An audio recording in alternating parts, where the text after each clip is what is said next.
Christian unity is a reality, not a personality match. You will not naturally like, agree with, or relate to every believer, but you are still a part of the same spiritual family. You don't maintain unity because you're compatible, but because you're connected. So I want you to think, let me paint this picture in your head. Imagine you have a sister that you grew up with and you and your sister are so close. Like that is your bestie, estie, and y'all have been locked in forever. But then you grow up and she meets a guy, she falls in love, she gets married, now she has a husband.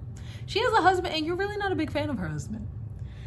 You don't like her husband, right? But when you show up to family gatherings and she's there with her husband, are you gonna disrespect her husband? Are you gonna treat her husband with ill intent?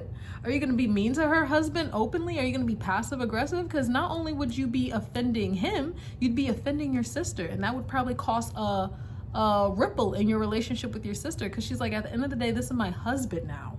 You have to respect this relationship. So if you don't like your sister's husband, you still have to show up and just be live in harmony. You don't have to be buddy with the guy, but you still have to show up and just allow unity to take place, allow peace to take place, allow harmony to take place.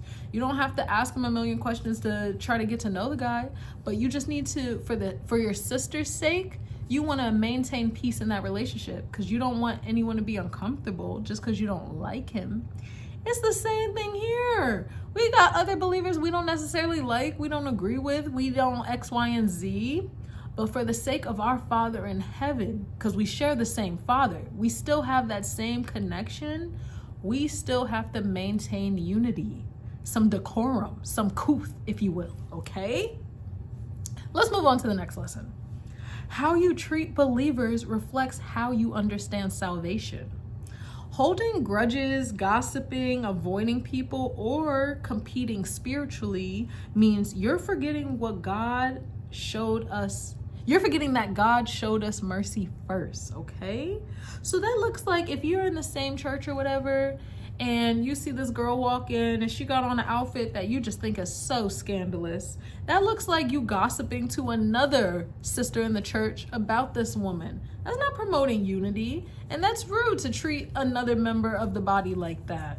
So you have to extend grace. And if specifically for that argument, if you had a grudge, not a grudge, what am I trying to say? If you felt a way about something another person did,